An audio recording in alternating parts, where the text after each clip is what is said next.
Hey guys, how's it going? So today I'm gonna be working on the old boat. After my last tournament, after picking up my trolling motor here, I noticed a round black plastic piece that fell out from underneath the frame here of my trolling motor, and it fell onto the deck of my boat. And I think what I've got figured out is that it's the bushing for the rear pivot, which exists directly underneath here. So today I'm going to show you guys how to replace this bushing, because it sounds like it is a normal wear part. So I'll be clipping in and out of the video here to show you guys how to do that. All right, we're back. So I wanted to show you guys, I took the faceplate off of this, and it's just three little Phillips screws. Basically look just like these guys. Super easy to remove. I took them off and took the faceplate off, and you can actually see the bushing here isn't how it's supposed to be. You can see how it kind of moves. This is all busted and broken.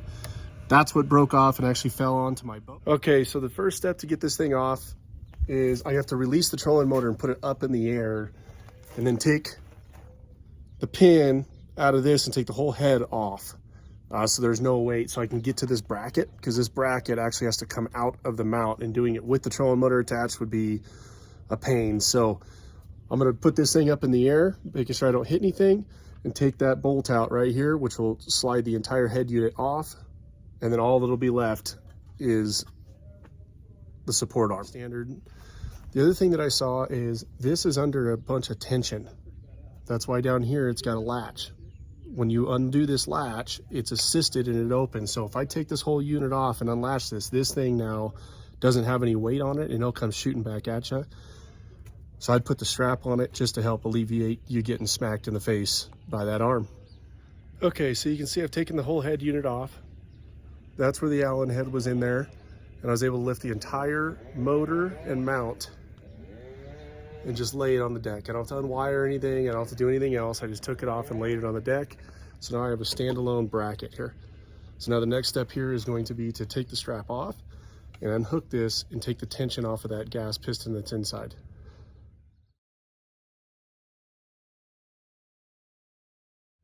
All right, so I've extended this unit back, and you can really tell now what's going on here. That's all busted up, the motor's off, and I can really wiggle this. So that's a good indicator that your bushings are bad. If this thing's got a bunch of play in it, it shouldn't do that. So now the next step here is going to be to pull these two Torx bolts out of here. They're on both sides, front and back, and then this whole unit will pop up and out. Hey guys, all right, so we're back to go do and finish up this trolling motor with these bushings that failed. I had to take a little break on this project because the bolts that hold the mounts in where these bushings are installed had red Loctite on them, and I don't know why in God's name they'd put red Loctite, but they did, and that's technically a permanent glue. So what happened is I got three of the bolts out, one of them stripped, so I had to drill it all out, and so that whole mount basically was toast. So what I did is I got online and found another kit. So obviously my first kit was like this. It just had two bushings. They're like $14. Found this kit from Blue Water Marine. And it actually has everything. It's got replacement bolts, it's got these mounts, and it's got new bushings for it as well. This is what failed.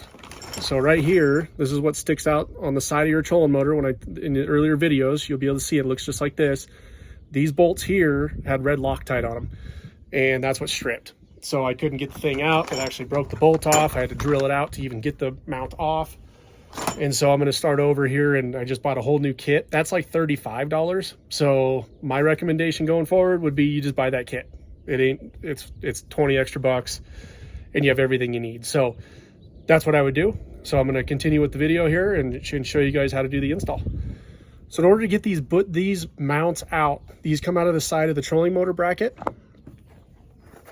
You can see they sit right here, and the bushing that was actually broken goes around this gap on the outside. In order to get these out, all you have to do is take off this piece here, and it has 2 set screws, one on each end. The other mounts out. I already took it out, but you do not want to lose those. Those things are tiny. If you're working over rock, like I am, you'll find out pretty quick how hard those are to find. But I just wanted to say that if you just buy the bushings, you don't buy the whole kit, you'll need to make sure you salvage these. Do not lose those.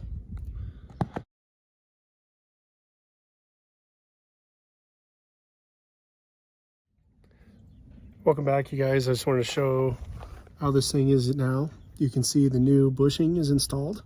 I did install a little bit of wheel bearing grease around this edge. There was some there before, so I put that back on there. And then on this, I used blue Loctite rather than red this time because it is a wear part. And so I just wanted to show that now there's no play, very little play in this thing here. Where before that thing could wiggle around a bunch. So that was definitely the issue. We got that all fixed up. This is the pin I was talking about. These are those brackets.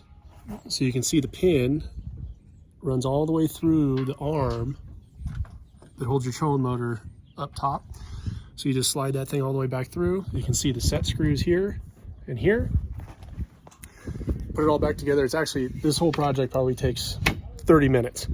But because of my red Loctite issue and stripping the bolt, it took me a few days before I got the new parts. But even with that, it's probably a 30 or 40 minute project as long as you have the parts that you need. So I'm gonna go ahead and install the head unit back on with the Allen head that goes up top here.